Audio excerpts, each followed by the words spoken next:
All right, so the last section we're going to have is having questions from the audience to our distinguished speakers related to the issue of poverty. So anyone have any questions?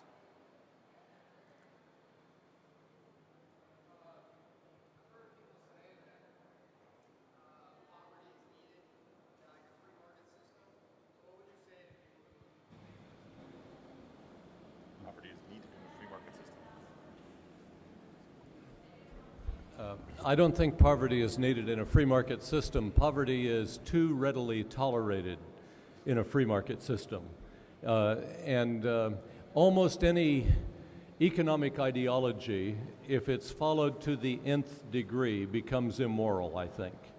And so while free market has much going for it, and there's much wisdom involved in free market, if there's not some check and balance to it, you know, then it becomes a corrupted and a kind of a parasitic, almost a parasitic type thing. And so I don't think that we have any justification for turning a blind eye to poverty just because it doesn't happen to fit our particular economic ideology. Yeah, I would. My only addition to that would be that the legendary invisible hand of the free market should be offset by the visible hand of the people who are actually living under the system. That's clearly something that is not a necessary byproduct, but a choice that we make. And I would also go so far, because I don't know, I'm feeling a little cocky today. I would go so far as to say that that perspective that a certain amount of poverty is necessary in a market system is an observation that someone who is not at the bottom of that food chain would make. And I would also note that the free market economy is, at least as we practice it in this country, is kind of a figment of the imagination. We have major subsidies. And if you look at all of the people who have become extremely rich, the billionaires, very few of them were not involved in some service to the government. Now, it may have been a seemingly independent thing. Maybe they were manufacturing computer hardware, but they were selling it in great measure to the government, while they may have been selling it to the private sector as well. And so the free market idea is something that's bandied about a lot, but it doesn't really exist. Any other questions? Yeah, I'd like to direct my question to Rabbi Kay. I'd like to direct my question to Rabbi Kay. Judaism prescribes, if I have the story correctly, it prescribes that tzedakah, charity, is not only an option but a requirement. And interestingly, though, it prescribes an upper limit for what one is allowed to give. I was wondering if you could comment both on the rationale for making that a requirement, especially with respect to the benefit to the community, but also equally interesting to me would be to understand the rationale as to why you're only allowed to give so much and not even more. Great, thank you. I would point out, of course, by way of preface, that every faith tradition has an obligation for charitable giving. The concept of tzedakah, of charitable material gifts, is summed up best by the 12th century scholar and rabbi Moses Maimonides, who sets out 8 degrees of giving, and the bottom rung, still nothing to sneeze at, but the very basic way of fulfilling your obligation is for somebody to ask you for money and you to say, okay, here you go. Poor person on the street, hand out, can you help me? Fine, here's a quarter. That's degree number 8. Degree number 1 at the top of the list is engaging in a partnership with a person, so that they can stand on their own, giving them a job, training them, giving them skills, so that they can support themselves. And the ones in between you can probably extrapolate. The minimum is considered to be roughly 10% of your, I won't even say net income, but after you have taken care of everything that you need to take care of yourself, feed, clothe, house yourself and your family, then of that remaining amount of, I guess we would call disposable income, roughly 10% plus or minus should be going to the greater good, so to speak. Emphasis is made, by the way, that everyone is obligated in that, including the person who is receiving charitable contributions. So if I'm receiving support from the public, I still have to give something back as charitable giving. I should not subsist entirely. I should do something. And if anyone here has ever been in the service industry, if you've ever waited tables, you know that the better heeled that the people look, the poorer the tip that you're going to get. It's usually the people who are less fortunate who are more generous in their giving. Not necessarily in the actual amount of dollars, but as a percentage of what they have to give. The upper limit is sometimes quoted as 20%, but it's really defined this way. It's defined as saying there is nothing praiseworthy or pious about giving away so much of your disposable income that you yourself now require support from others. So divesting yourself of all your worldly goods is a wonderful thing to do if you can manage it. But if what that means is you're not able to properly take care of yourself or your family, and now you have to get from others, that wasn't an act of piety, that was an act of foolishness. So the upper limit is really to prevent people from going on the dole, so to speak. Not to discourage giving, not to say, if you have everything that you need and you've got, $80 million in the bank, you should only give 20% of that $80 million to charity.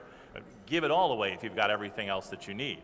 So it's not so much an upper limit as it is a wise use of the resources that you have. If you've got more than you need, then share it. If you don't have as much as you need, then you should receive support from your community, but a small portion of that should still go back to those who are even worse positioned than you are. Any other questions?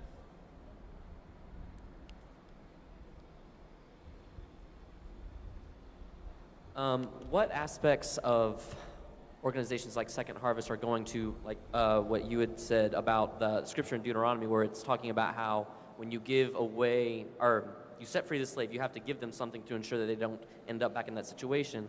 What aspects of these organizations are helping people to learn how to fish instead of just giving them fish? In terms of, teaching them ways to live, to go above the poverty line and not just stay where they're at and receiving funds.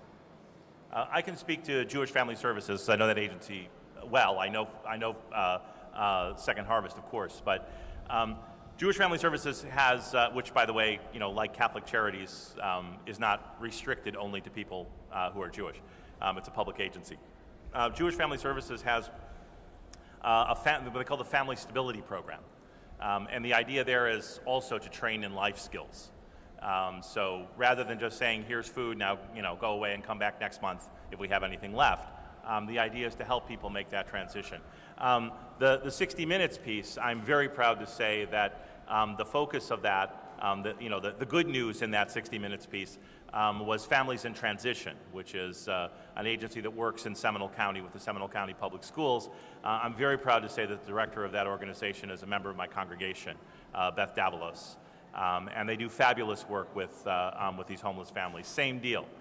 It's called Families in Transition, not, we're giving money and stuff away to poor people. We're moving families out of homelessness and into a better situation. There are programs like that, by the way, all over the place. The models, there are some models here in town. Some of them are just sort of, more along the feel-good kind of aspect. And I am not denigrating this organization at all. I go there all the time. I love their coffee. Credo Coffee is one of those, you pay what you want. You think it's worth. And it's a business model that seems to be working for them.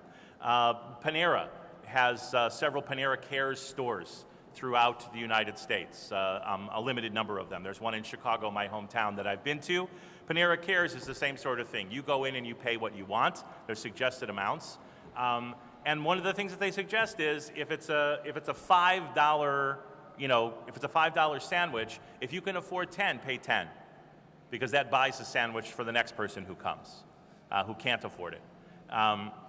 But probably the most exciting model that I've seen is in New Orleans, and it's called Cafe Reconcile. And I like to plug them because I'd love to see stuff like this all over the country. Cafe Reconcile is in one of the areas that were badly hurt by Katrina. There's a lot of, I guess the phrase is at-risk youth in the neighborhood.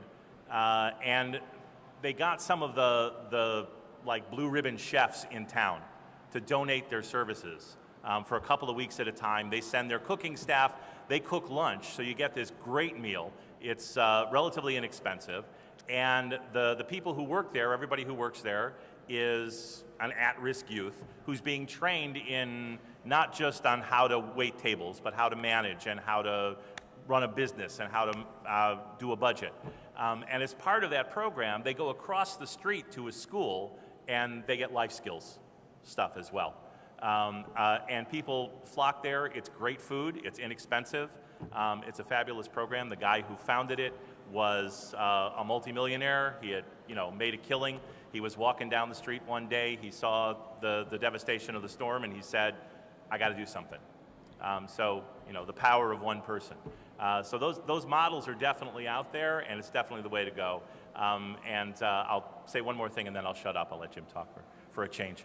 The city of Orlando has taken on homelessness and poverty. They're starting to take it really seriously. And a remarkable thing that they've done is they seem to be embracing, Buddy Dyer seems to be embracing, and the city council seems to be embracing the home first approach to homelessness, where you put people into a place to live, and you put them into a place to live which is near services, rather than giving them services and say, you come to the free clinic, you come here to the food pantry, you go there to the dental clinic, you go over here for jobs training, you go over there for psychiatric help. You put them in homes which are surrounded by those services, and lo and behold, at least in Dallas, homelessness drops 40% and poverty rates dwindle dramatically. So one of the things is human dignity, preserving human dignity.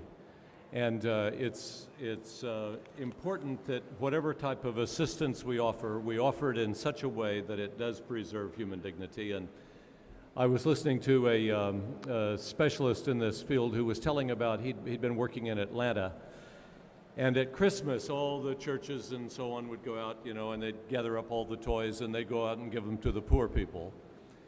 And he said that he noticed that there was a particular phenomenon, and that was that if there was a man in the house, and there were quite a few houses that were headed by the mother, but if there was a man in the house, he would never, ever stay in the house while these gifts were being given to the kids. And it's sort of like, well, why not? And so he began to ask questions, and he discovered, well, because of the humiliation that strangers come in and do for his children particularly. They do for the children what he wished he could do for the children but couldn't. And he just couldn't take it, and so he would leave. Now, he said the women would take it a little bit better, but even with them, there was often a kind of reserve because they felt it in some ways, but it seemed like that it could be counterbalanced a bit more, like the kids need it so much, that I'll grin and bear it. But the men, they would flee rather than to have to face it. So they tried to change their whole approach to it, and they created toy stores where people could buy toys for extremely low prices, like 5 cents or 10 cents. But then the father and mother come to the toy store, they buy the toys, they know what their children would like. It's not something that's just, oh, here's a toy, your kid would love a toy. And he said the impact that made was extremely, extremely great. And we do need to preserve human dignity, and there's a certain a certain dignity in energy expended and reward given. And so if I can earn something, I have an appreciation for it. It makes me feel better than if it's just handed to me. And the problem is all of this takes extra time. It's a lot easier just to hand it. So back in the days of Franklin D. Roosevelt, they created these public works programs, and they said, you don't have a job? We'll give you a job. The government will give a job to anybody who needs a job. And so you'd go and you'd work and you get paid by the government. And that was humiliating enough. But then Lyndon Johnson came along, big-hearted, and he did a lot of good things, okay, but his thing was, it's too hard to organize the labor. Why don't we just give them the paycheck? And that did have a detrimental impact, I believe, even though it was well-intended, because there's a certain dignity that's lost, and there's a certain self-sufficiency that's lost. And now in saying this kind of thing, I want to be very cautious. I'm not hard-hearted. I'm not against the idea of doing whatever has to be done in the short term, but always with a long-term goal of what we're hoping to achieve in the life of that person, and that is to have them become totally self-sustaining and totally self-sufficient and feeling good about themselves. Time for one more question. Back row.